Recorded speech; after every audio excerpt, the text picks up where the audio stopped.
नमस्कार, मैं हूं मयूरी श्रीवास्तव। आप देख रहे हैं प्राइम टीवी। वक्त हो गया है खबर दोपहर का। साल 2024 में होने वाले लोकसभा चुनाव को लेकर सभी पार्टियों ने अपनी अपनी तैयारियों को धार देना शुरू कर दिया है। 2024 के लोकसभा चुनावों के लिए सभी दलों ने अपनी रणनीति का खाका तैयार कर लिया है। जहां भारतीय जनता पार्टी और समाजवादी पार्टी चुनाव को लेकर कोई कसर नहीं छोड़ रही है, तो वहीं बसपा भी मैदान में उतरने में कोई कदम पीछे नहीं रख रही है। जहां बीजेपी मिशन 2024 को पूरा करने के लिए अलग अलग चुनावी रणनीति बनाने में जुटी हुई है।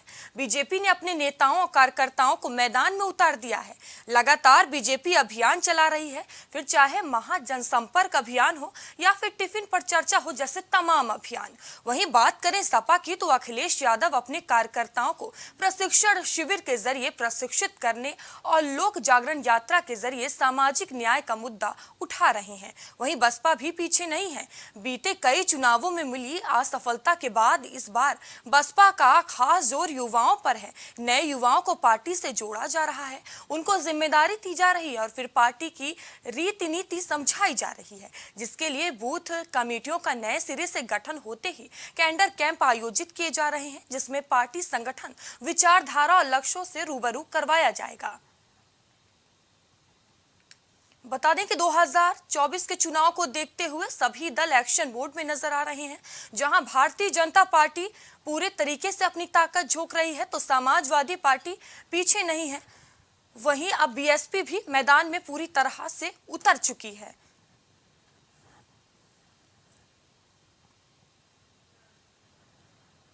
बता दें कि बीजेपी सपा की धारदार तैयारियां देखने को मिल रही हैं। जमकर सभी दल अभियान चला रहे हैं। वोटरों को लुभाने की पूरी तरीके से कोशिश की जा रही है। अब देखने वाली बात यही है कि 2024 के चुनाव में किसका पारा हाई नजर आता है, और इसी पर चर्चा करने के लिए हमारे साथ आज कुछ मेहमान भी जुड़ चुके हैं। भारतीय जनता पार्टी से केसी जैन हमसे जुड़े हुए हैं और समाजवादी पार्टी से विवेक पांडे हमसे जुड़े हुए हैं। वहीं तरुणिमा श्रीवास्तव आम आदमी पार्टी से हमसे जुड़ी हुए हैं। आप सभी पैनलिस्ट का बहुत बहुत स्वागत है प्राइम टीवी में। केसी जैन जी, चर्चा की शुरुआत मैं आपसे करना चाहूंगी। समाजवादी पार्टियों और बसपा का अभियान आप देख रहे हैं, आपको करारा जवाब देने के लिए पूरी तैयारी में हैं। हमेशा आप शिकायत यही करते हैं कि ये लोग फील्ड पर नहीं उतरते, घरों में ही रहते हैं। अब फील्ड पर ही नजर आ रहे हैं। देखिए मयूरी जी, चुनाव में हर एक पार्टी को अपना प्रचार प्रसार करने का और अपनी तैयारी करने का संवैधानिक अधिकार है। और जब तक तैयारी नहीं होगी तब तक चुनाव में उतरेंगी कैसे कोई पार्टी। रही बात इसके परिणाम क्या होंगे, ये तो जब चुनाव होगा तब पता चलेगा कि क्या परिणाम होंगे। लेकिन आप एक चीज देख लीजिए, इसके जब भी कोई चुनाव होता है हर एक पार्टी अपनी पूरी तैयारी के साथ उतरती है। ऐसा नहीं है कि कोई पार्टी बिना तैयारी के साथ उतर जाती है। आप देखिए, जब 2022 का उत्तर प्रदेश का विधानसभा का इलेक्शन था, किसने कहा था कि भाई हमारी तैयारी में, कोई दावा कर रहा था कि हम जीत करके आ रहे हैं और हम सरकार बना रहे हैं। हर एक पार्टी ये कह रही थी। वो पार्टी आम आदमी पार्टी भी कह रही थी, जिसका खाता तक उत्तर प्रदेश में नहीं खुला था। तो देखिए, ऐसा नहीं कि कोई पार्टी बिना तैयारी के उतरती है। ये अलग बात है कि जनता, जो पार्टियां हैं, अपने अपने जो मैनिफेस्टो में जो वादे लेकर के आती हैं, साथ ही साथ जो पुराना एक्सपीरियंस जनता का होता है कि भाई सरकार में रहते हुए आपने किया क्या, और जब दोबारा वापस आप सरकार में आ जाएंगे तो करेंगे क्या। इन सारी चीजों का मूल्यांकन करते हुए ही जनता जनादेश देती है। और आप देखिए, एक लंबे समय के बाद अगर उत्तर प्रदेश में विधानसभा में फिर से किसी पार्टी ने रिपीट किया है 30-35 वर्षों के बाद, तो वो भारतीय जनता पार्टी, यानी कि भारतीय जनता पार्टी के कामों पर जनता ने मोहर लगाई और फिर से पूर्ण बहुमत की सरकार उत्तर प्रदेश में दी। केसी जैन जी, तैयारियां तो सभी पार्टी कर रही है। समाजवादी पार्टी जमकर अभियान करती हुई दिखाई दे रही है। आपको करारा जवाब देने के लिए पूरी तैयारी में है। आपको डर नहीं लग रहा? देखिए, अगर उत्तर प्रदेश के लिहाज से देखा जाए तो उत्तर प्रदेश में अगर विपक्ष के रूप में कोई पार्टी है तो समाजवादी पार्टी है, जाहिर सी बात है। और आप देखिए, नगर निकाय के चुनाव हुए, दावा तो आम आदमी पार्टी भी कर रही थी, कांग्रेस भी कर रही थी, लेकिन अगर कोई लड़ा तो समाजवादी पार्टी लड़ा। तो उत्तर प्रदेश में, और इसके पहले अगर कोई सरकार रही है 2012 से लेकर के 2017 तक, तो समाजवादी पार्टी रही है, पूर्ण बहुमत की सरकार रही है समाजवादी पार्टी की। तो देखिए, समाजवादी पार्टी अगर देखा जाए सबसे मजबूत स्थिति में अगर देखा जाए कि अगर कोई लड़ने की स्थिति में है तो समाजवादी पार्टी अपनी रणनीति के साथ जनता के बीच में जाती है। लेकिन तमाम सारी चीजों को देखा जाए तो समाजवादी पार्टी को जनता 2012 में जब ये चुन करके आते हैं उसके बाद से जनता लगातार समाजवादी पार्टी को भी नकार रही है। आप देखिए विधानसभा के 2017 के चुनाव में 50 का आंकड़ा नहीं पार कर पाते हैं। इसके पहले 2014 के जब 2014 में लोकसभा चुनाव थे तो 5 सीटें रह जाती सिमट करके, और उसके बाद में जब ये गठबंधन करते हैं बीएसपी के साथ में 2019 के लोकसभा के चुनाव होते हैं, तब क्या परिणाम होते हैं। तो तैयारी तो कर रही समाजवादी पार्टी, इसमें कोई दो राय नहीं कि भाई देखिए मुख्य विपक्षी पार्टी के रूप में उत्तर प्रदेश में है तो समाजवादी पार्टी तैयारी तो कर रही है, लेकिन जनता इन पे कितना भरोसा करेगी। आप देखिए इस बार बुलडोजर को मुद्दा बनाया समाजवादी पार्टी ने। केसी जैन जी, आपको 2022 के विधानसभा चुनाव में नुकसान दिया समाजवादी पार्टी ने। 2017 में सपा ने 47 सीट लाई। देखिए नुकसान की अगर भरपाई की बात करें, जिस पार्टी के पास 200 प्लस सीटें थी बिना गठबंधन के, और तमाम सारे गठबंधन के बाद में भी वो पार्टी कहीं पे भी सत्ता बनाने के करीब में भी नहीं रहती है, 100 के आसपास सिमट के भी अगर रह जाते हैं, तो 200 प्लस सीटें जब समाजवादी पार्टी की 2017 तक थी इनके पास में और बिना गठबंधन के थी, तो आज गठबंधन के बाद ये स्थिति है तो समाजवादी पार्टी इसको लेकर के खुश हो सकती है। लेकिन सरकार बनाने की स्थिति में पूर्ण बहुमत की सरकार किसकी बनी? भारतीय जनता पार्टी की बनी। माननीय मुख्यमंत्री योगी आदित्यनाथ जी दोबारा मुख्यमंत्री बने, और उत्तर प्रदेश के साथ साथ 5 राज्यों के चुनाव थे और 5 की 5 राज्यों में कांग्रेस आउट हो जाती है। तो देखिए हर एक पार्टी अपनी सर, आपको नुकसान तो कहीं ना कहीं हुआ ही है, वो बढ़े हैं आप घटे हैं। विधानसभा चुनाव को ही देख लीजिए। नुकसान कम ज्यादा उसकी बात नहीं है, बात यह है कि अगर कुछ सीटों का फैसला होता है, आप ये भी तो देखिए कि 2017 के पहले भारतीय जनता पार्टी की स्थिति क्या थी, उसके हिसाब से तो स्थिति बहुत मजबूत है। और अगर हम मजबूत नहीं है तो हम सरकार कैसे बनाते? तो जो लोग चुनाव हार करके भी इस बात को लेके खुश है, चलिए पिछली बार से ज्यादा सीट ले आए, तो भाई उनके लिए ये गलतफहमी, ये जो खुशकिस्मती जो पाल रखी है, तो उनको मुबारक हो, अच्छी बात है। वो इसी तरीके से हारते भी रहे और कहते रहे कि भाई अब जीत रहे चुनाव तो अच्छी बात है। लेकिन हाँ, हम अपने काम के आधार पर जनता के बीच में जा रहे हैं, अपनी तैयारी भी हम कर रहे हैं, और भारतीय जनता पार्टी हर एक चुनाव पूरी तैयारी के साथ करती है। वो चाहे एक सीट का उपचुनाव हो, चाहे केंद्र का लोकसभा चुनाव हो, चाहे विधानसभा चुनाव हो, और हम जो जनता के बीच में जाएंगे, हम अपने काम के आधार पर जाएंगे, और काम के आधार पर ही चाहे बुलडोजर को मुद्दा बनाया, चाहे जीएसटी को मुद्दा बनाया, चाहे नोटबंदी को मुद्दा बनाया, विपक्ष ने इन सारी चीजों को मुद्दा बनाया, चाहे धारा 370 को मुद्दा बनाया, सीए को मुद्दा बनाया, लेकिन विपक्ष फेल हुआ। कहीं ना कहीं सारी चीजों को जनता ने स्वीकार किया।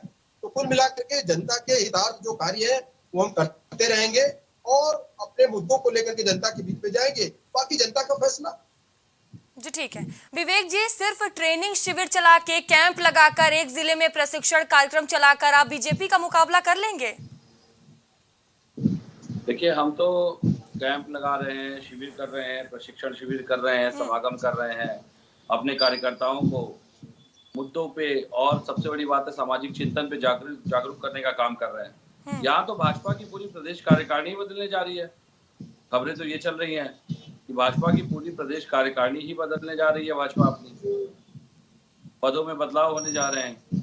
तो ये तो बात सही है कि स्थिति भाजपा के लिए अत्यंत गंभीर है। इनका जो जनसंपर्क महाअभियान है वो कहीं ना कहीं जनता नकार रही है। जो मौजूदा पदाधिकारी हैं उनके चेहरों को जनता देखना नहीं चाहती, क्योंकि जो इन्होंने 5 स्टार कार्यालय बनवाए हैं उसके बाहर इनके पदाधिकारी कभी निकलते नहीं है, जनता के बीच जाते नहीं है। और उससे बड़ी बात उत्तर प्रदेश की ध्वस्त कानून व्यवस्था, जिस कानून व्यवस्था के नाम पे ये हवाई गुब्बारे फुला करके आए थे, आज वो कानून व्यवस्था ध्वस्त है। कस्टोडियल डेथ की बात कीजिए, चाहे आप संरक्षण में होने वाली हत्याओं की बात कीजिए, चाहे वो पुलिस कस्टडी में होने वाली, चाहे जुडिशियल कस्टडी में होने वाली हत्याओं की बात करिए, हत्या होने के बाद अगर आप कोई कार्रवाई करते हैं तो उसको एक अच्छी कानून व्यवस्था का प्रतीक नहीं माना जाता। सर, कानून व्यवस्था को लेकर आप कटाक्ष कर रहे हैं, इस मुद्दे को लेकर जमीन पर कब उतरेंगे? मैदान पर उतर जाइए। कब तक ऐसे मुद्दे को उठाते रहेंगे? सुन लीजिए जरा, आप भी सुन लीजिए। जब डीजीपी ही कार्यकारी बिठा रखा है तो आप जमीन पे उतरिए, चाहे आसमान में तैरिए, उससे क्या फर्क पड़ने वाला है? जब डीजीपी ही कार्यकारी है, जब जिम्मेदारी ही तय नहीं होनी है किसी की, इन घटनाओं को लेकर के, तो आप चाहे जमीन पे आंदोलन करिए। सर जनता को तो फर्क पड़ेगा ना, विपक्ष के तौर पर है, मजबूत विपक्ष के तौर पर जनता ने आपको जनाधार दिया है, उनके मुद्दों को तो लेकर आप उतर सकते हैं। सुन लीजिए भाई, सुन लीजिए, अब आप मेरी बात सुन लीजिए। इन्हीं की जनता ने तो इनको चुना है ना। इनका तो ये कहना होता है, ये तो अहंकार है, प्रचंड अहंकार के साथ जनता ने इनको चुना है। ये बात इनको नहीं दिखाई देती कि विपक्ष के वोट प्रतिशत बढ़े हैं, इनकी सीटें घटी हैं। और रही बात संवैधानिक मुद्दों में, आंदोलन वहां किया जाता है जो जनहित के मुद्दे सीधे सरकार को चुनौती देने के होते हैं। ये तो संवैधानिक दायित्व का पद है मैडम। इसमें तो आपका गृह विभाग और केंद्रीय गृह विभाग जो होता है वो मिलकर के तय करते हैं। अब इन पदों के लिए भी अगर सरकार अक्षम है कि वो इन पर नियुक्तियां नहीं दे पा रही है, तो मुझे लगता है सरकार को तो मुझे लगता है कि तुरंत त्याग पत्र दे देना चाहिए। संवैधानिक पदों के नियुक्तियों के लिए अगर भारत में आंदोलन होने लगे तो इससे हास्यास्पद इस देश में कुछ नहीं हो सकता है। भाई मैं तो कहता हूँ कि पुलिस को ही डीजीपी चुनने के लिए अधिकार। सपा आंदोलन से निकलने वाली पार्टी है। बिल्कुल सपा आंदोलन से निकलती है, बिल्कुल सपा आंदोलन करती है, करती रहेगी, लेकिन मुद्दों पे जो सरकार से सीधे टकराने की बात होती है। कि सर जनता के मुद्दों को तो लेकर कर ही सकते हैं आप, आपके पास तो ये अधिकार है। बराबर प्रखर सुन लीजिए, हम जनता के मुद्दों पे बराबर प्रखर मुकर होकर के कर रहे हैं। एक आंदोलन जंतर मंतर पे भी चल रहा है और दिल्ली पुलिस किस तरीके से सबूत मिलने के बाद भी सबूत के अंदर सबूत ढूंढ रही है, वो भी प्रत्यक्ष उदाहरण है। मुझे लगता है कि नेशनल मीडिया ने जिस तरीके से अपने जिम्मेदारी को, कर्तव्यों का निर्वहन न करते हुए उस दिन केवल गलत खबरें चलाई पूरे देश में, उन खबरों का ही अगर केवल रिव्यू कर लिया जाए ना, तो आपको समझ में आ जाएगा कि किस तरीके से विपक्ष की बातों को बरगला के और गलत तरीके से दिखाने का करने का प्रयास होता है। अभी ट्विटर के पूर्व सीईओ ने एक आरोप लगा दिया। ट्विटर के पूर्व सीईओ का बयान सामने आ गया है कि किस तरह से किसान आंदोलन के समय भारत सरकार ने ट्विटर को प्रभावित करने का प्रयास किया था कि सरकार की आलोचना करने वाली खबरें न दिखाई जाए। किसकी बात करती हैं आप? कौन सा आंदोलन आपको नहीं दिखाई देता? सर आपने आखिरी बार आंदोलन कब किया था ये बता दीजिए। नहीं, आप अगर मेरी व्यक्तिगत बात जानना चाहती हैं तो मैं तो आप सर मैं व्यक्तिगत आपकी बात क्यों जानना चाहूंगी? समाजवादी पार्टी ने कब आखिरी आंदोलन किया था, बस इसका आप जवाब दे दीजिए। सुन लीजिए, समाजवादी पार्टी का कोई एक कार्यकर्ता कहीं आंदोलन करता है तो वो पार्टी का ही आंदोलन माना जाता है। अब आपको हर जगह अखिलेश यादव को ढूंढना है तो हमको भी हर जगह मोदी को देखने की मांग करने लगे। हमको भी भाजपा नहीं दिखाई देती, हमको भी हर आंदोलन में मोदी का चेहरा देखना है। फिर ये कौन सा तर्क है? समाजवादी पार्टी एक बड़ा राजनीतिक दल है, उसका एक प्रतिनिधि जो है वो अखिलेश यादव को रिप्रेजेंट करता है, लेकिन आपको केवल अखिलेश यादव को ही देखना है। सर ऐसा बिल्कुल नहीं है। 2022 के विधानसभा चुनाव के परिणाम के बाद आप 2 बार सड़क पर उतरे, एक बार विधानसभा सत्र में सपा कार्यालय से विधानसभा तक मार्च किया था, उसके बाद तो आप नजर नहीं आए सड़क पर। सुन लीजिए, अच्छी बात उठा दी। ये वो 2 बार की बात आप कर रही हैं जिसको आप लोगों ने कवर किया, लेकिन इसके अलावा मैं कहता रहा हूँ जो आंदोलन होते हैं उसको कवर नहीं किया जाता है, उसको कवरेज नहीं की जाती है। तो माफ कीजिएगा, आप इस बहस पे मुझसे उलझ के कोई निष्कर्ष नहीं निकाल पाएंगी, क्योंकि मैं तो बड़ी जिम्मेदारी से कह रहा हूँ। अभी कुछ दिन पहले ही मैंने ही बुलाया था फोन करके आपके पत्रकारों को और आप लोगों ने कवर किया था। तो मुझे लगता है कि जो आप देखना चाहते हैं सीमित दायरे में, उससे बाहर निकलने की आवश्यकता है, पहली बात। दूसरी बात, हम बिल्कुल जमीनी स्तर पे हमारा जो वोट बैंक है वो गाँव, मोहल्ला, गली, किसान, युवा, खेत खलिहान के काम करने वाले मजदूर, हम हमेशा गाँवों में सक्रिय रहे हैं। और भाजपा का तो इतिहास है कि भाजपा शहरों की पार्टी है भैया, रईसों की पार्टी है। इनके तो मुख्यमंत्री भी निकाय और गली मोहल्ले के चुनाव में हेलीकॉप्टर से उठते हैं, क्योंकि जमीन पे सांड और कुत्ते खड़े हैं। वो जानते हैं कि किसी क्षेत्र में पहुंच ही नहीं पाएंगे, वो इतने सांड और कुत्ते सड़क पे खड़े हैं। काम तो इतना किया है कि जनता त्रस्त है। और इसीलिए ठीक है, केसी जैन जी मैं आपके पास आऊंगी, उससे पहले तरुणिमा जी हमसे जुड़ी हुई है आम आदमी पार्टी से। मोदी जी शायद तमिलनाडु ठीक है विवेक जी, ठीक है। तरुणिमा जी, अभी शुरुआत में ही मैं सभी दलों की तैयारी बता रही थी, सब लोग मैदान में हैं, सब लोग लड़ रहे हैं, सब अपने किले को बचाने की कोशिश कर रहे हैं। आम आदमी पार्टी कहीं नजर नहीं आ रही, दावे तो बड़े बड़े किए जाते हैं, क्या कुछ तैयारी आपकी है? देखिए जी, तैयारी आम आदमी पार्टी की बहुत जोरों शोरों से चल रही है। हमने कई राज्यों में संगठन को भंग करके दोबारा से तैयार किया है। राजस्थान में अब चुनाव है, उसकी तैयारी चल रही है, और मध्य प्रदेश की तैयारी चल रही है, उड़ीसा की तैयारी चल रही है, कर्नाटक हम चुनाव लड़े थे। देखिए धीरे धीरे हमारा संगठन बढ़ता ही जा रहा है। हमने 10 साल के भीतर 2 राज्यों में सरकार बना ली।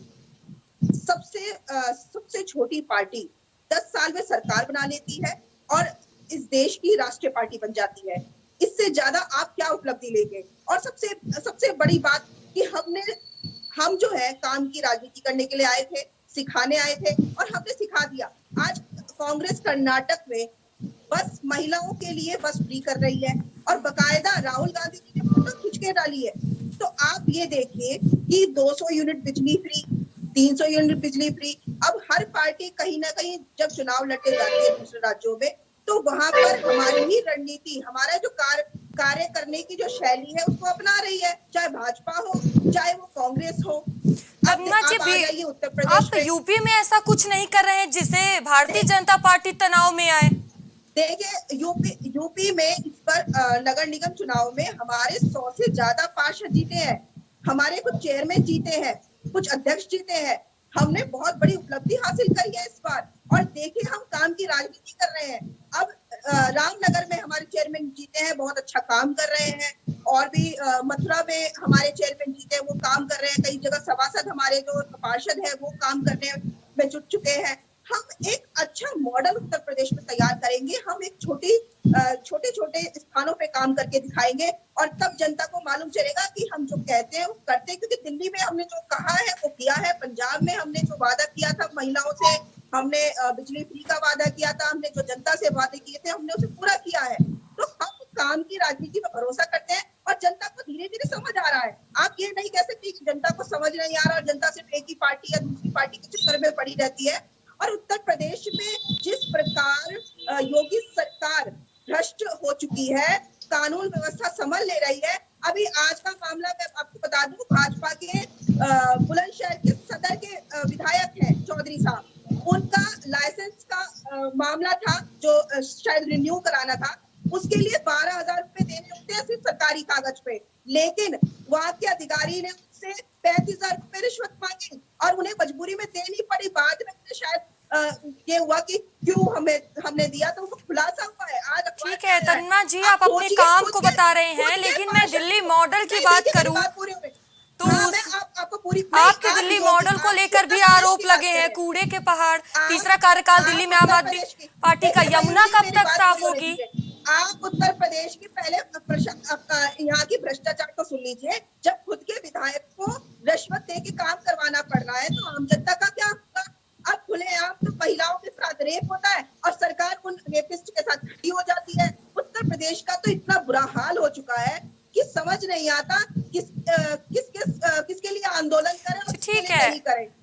तन्ना जी 2024 के लिए कोई अपना पॉलिटिकल कार्यक्रम बता दीजिए, क्या करने जा रही हैं? देखिए ये जो है हमारा शीर्ष नेतृत्व तय करेगा और तैयारी चल रही है, लोगों से मुलाकात हो रही है, जनता के बीच हम लोग जा रहे हैं। अभी राजस्थान में चुनाव है, उससे भी कुछ हमारा समीकरण बनेगा। उत्तर प्रदेश का मैंने आपको समीकरण बता दिया है कि हमारे जो पार्षद जीते हैं, चेयरमैन जीते हैं, हम काम की राजनीति करते हैं।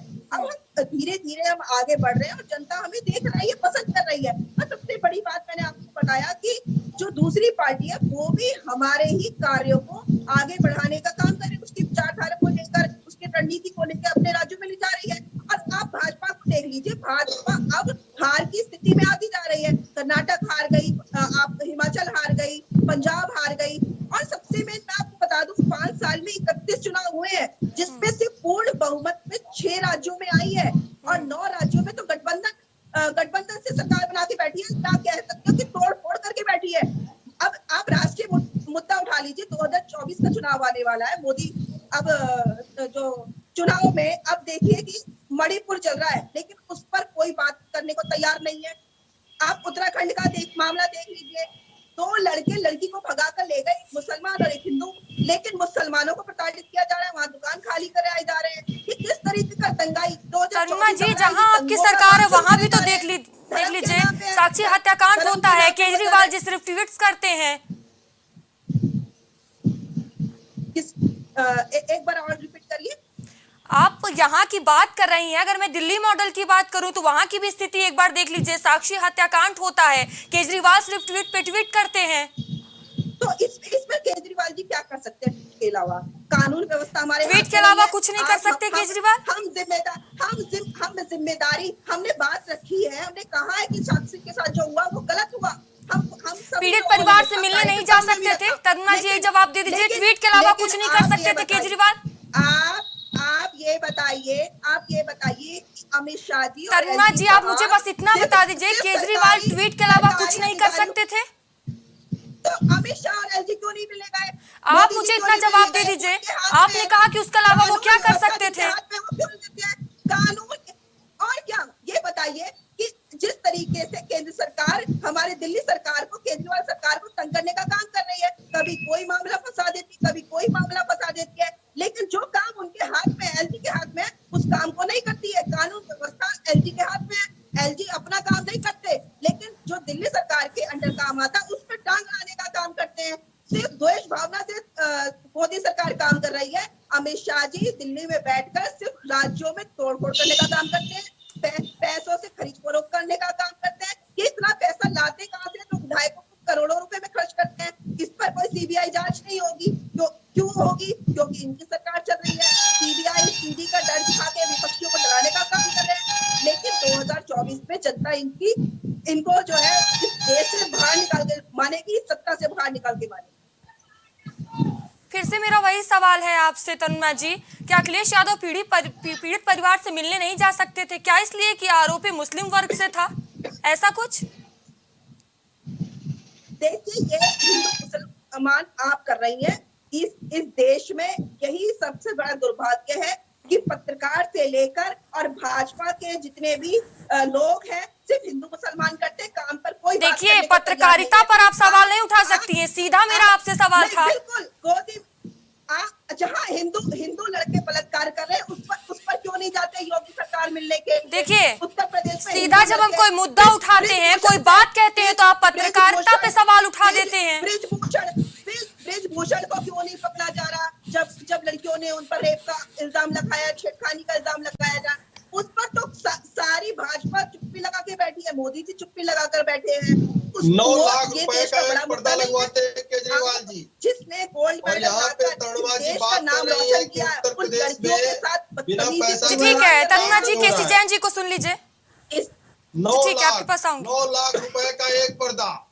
शराब घोटाला, कितना बड़ा शराब घोटाला हुआ, और इन सारी चीजों को जनता ने देखा है। अगर आज की डेट में दिल्ली का चुनाव हो जाए तो आप 10 सीटें नहीं ला पाएंगे। ये अलग बात है, जनता ने आपको कुछ अच्छा काम किया, अभी आपने जनता ने दोबारा चुना, लेकिन जब दोबारा आप चुन करके आए तो आप काम क्या कर रहे हैं? केवल गंदगी फैला रहे हैं। इतना बड़ा घोटाला, 9 लाख रुपए का पर्दा, 9 लाख रुपए का कौन सा एक पर्दा मिलता है भाई? कितना महंगा पर्दा हो गया, कौन सी कपड़े का पर्दा लग गया, 9 लाख रुपए का बिल आपने अदा कर दिया। केजरीवाल जी अपने आप को ईमानदार पार्टी कहते हैं, अपने आप को साफ सुथरा कहते हैं, और घोटाला इतना बड़ा, शराब घोटाला इतना बड़ा हो गया, और लगातार मनीष सिसोदिया जी के पक्ष में दिखाई दिए। मनीष सिसोदिया जी को पार्टी से बाहर भी नहीं किया, इतना बड़ा शराब घोटाला होने के बाद। और केजरीवाल जी जो कहते थे कि मैं अपने बच्चों की कसम खाता हूँ, मैं कांग्रेस के साथ नहीं जाऊंगा, नहीं जाऊंगा, नहीं जाऊंगा। और जब उनकी पहली सरकार, एक एक कर आप लोग अपनी बात रखिए, एक एक कर। आपके सांसद हैं तरुणा जी, आपको फिर से वक्त दूंगी, सुन लीजिए, केसी जैन जी को सुन लीजिए। उसी कांग्रेस के साथ गठबंधन करके केजरीवाल जी ने सरकार बनाई, जिसकी वो कसम खाते थे कि हम कांग्रेस के साथ सरकार नहीं बनाएंगे अगर गठबंधन का अवसर मिलता है या गठबंधन की स्थिति पैदा होती है। और पहली सरकार कांग्रेस के साथ मिलकर के केजरीवाल जी ने बनाई, जबकि बच्चों की कसम खाई थी कि हम कांग्रेस के साथ नहीं जाएंगे, नहीं जाएंगे, नहीं जाएंगे। ठीक है, और आज फिर कांग्रेस के साथ गठबंधन बनाने के लिए तैयार है। क्यों? क्योंकि अपने घोटालों को छुपाना है क्या? ठीक है तनुजा जी, शांत हो जाइए। केसी जैन जी, ठीक है। विवेक जी, मैं आपके पास आऊंगी। ये सॉफ्ट हिंदुत्व क्या है? आपकी पार्टी की तरफ से इस विषय को लेकर ज्यादा ही पुश किया जा रहा है। नहीं, हमारी पार्टी के किस प्रवक्ता ने या किस स्पोक पर्सन ने सॉफ्ट हिंदुत्व शब्द को लेकर नैमिषारण्य में ट्रेनिंग का क्या मतलब है, क्या चाहते हैं? क्यों नैमिषारण्य पे किसी का अधिकार है कि नैमिषारण्य में समाजवादी पार्टी या आम आदमी पार्टी या कांग्रेस के लोग अपने कार्यकर्ताओं के लिए सम्मेलन नहीं करवा सकते? नैमिषारण्य वैसे भी एक पावन तीर्थ रहा है शुरू से, और हम सब सनातनी लोग हैं, ऐसी बात नहीं है, हम भी हिंदू हैं। और रही बात अगर पूजा पाठ करके कोई प्रक्रिया आरंभ की जाती है तो भाजपा का कोई कॉपीराइट तो है नहीं। भाजपा के लोग तो राजनीतिक मंचों पर दिखावे करते हैं, इनके तो एक से एक कार्यकर्ता जो कहते हैं मैं गोमांस खाता हूँ, पूर्वी भारत के कई इनके जिलाध्यक्ष और प्रदेश अध्यक्ष जो कहते हैं कि हम तो खुलेआम गोमांस खाते हैं। तो भाई मुझे लगता है कि भाजपा का कोई कॉपीराइट नहीं, भाजपा सनातन का और धर्म का इस्तेमाल केवल राजनीतिक वोट बैंक के लिए करती है। ये आडंबरधारी वो लोग हैं जिन्होंने 4 फीट के शंकराचार्यों को अपमानित किया और राजनीतिक संतों की एक मंडली खड़ी कर दी, जिसके आधार पर केवल ये बरकरानी का काम करते हैं। तो माफ कीजिएगा, ऐसे लोगों से सीखने की आवश्यकता नहीं है। ठीक है, केसी जैन जी सुन लीजिए, विवेक जी को सुन लीजिए, आपके पास आऊंगी, सुन लीजिए। ये गलत वाली पार्टी है। मैं अपनी बात रख रहा हूँ, मेरी बात आने दीजिए। ठीक है, बोलिए विवेक जी, बोलिए। है ना, तो राजनीतिक संतों की जो मंडली खड़ी करके ये बरगलाने का प्रयास करते हैं, अगर ये वास्तव में सनातनी होते ना तो 4 फीट के शंकराचार्यों को हर बड़े कार्यक्रम में इन्होंने सम्मान दिया होता, चाहे वो राम मंदिर का शिलान्यास हो, चाहे वो संसद का उद्घाटन स्थल रहा हो।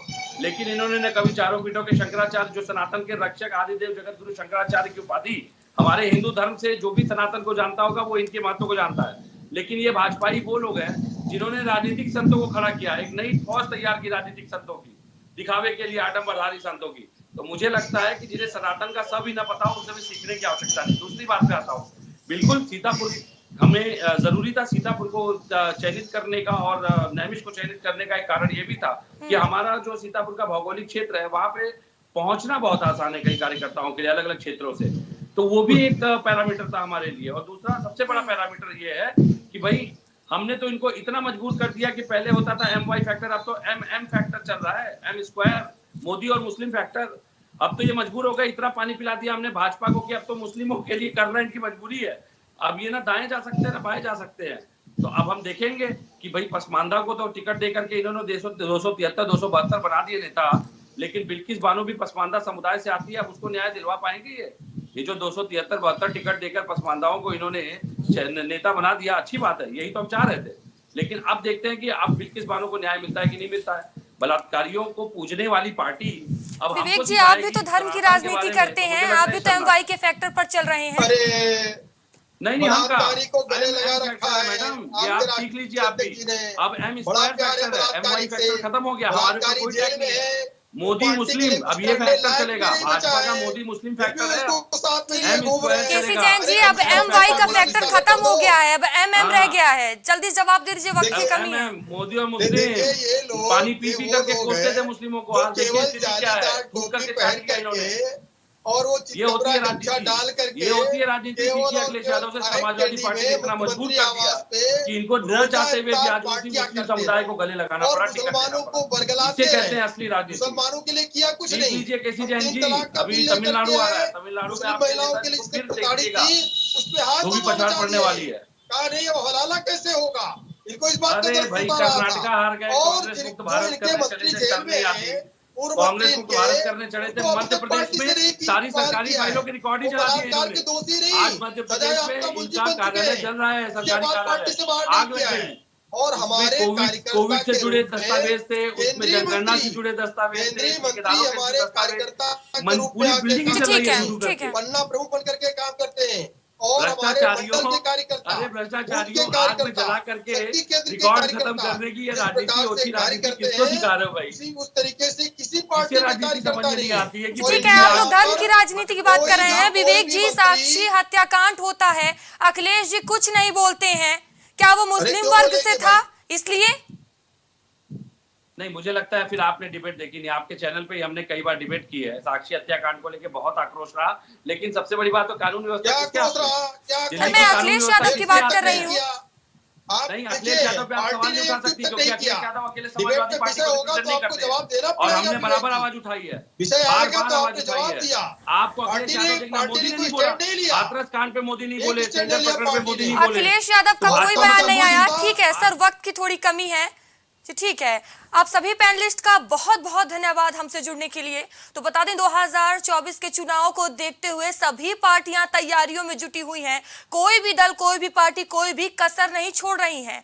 लगातार भारतीय जनता पार्टी अभियान चला रही है, तो वहीं समाजवादी पार्टी भी प्रशिक्षण अभियान चलाकर लगातार वोटरों को साधने का कोशिश कर रही है। वहीं बसपा भी अब पीछे नहीं है। फिलहाल ये देखने वाली बात रहेगी कि 2024 के चुनाव में किसका पारा हाई रहता है। फिलहाल खबर दोपहर में अभी के लिए इतना ही। आगे आपसे फिर होगी मुलाकात, तब तक के लिए बने रहिए प्राइम टीवी के साथ। नमस्कार।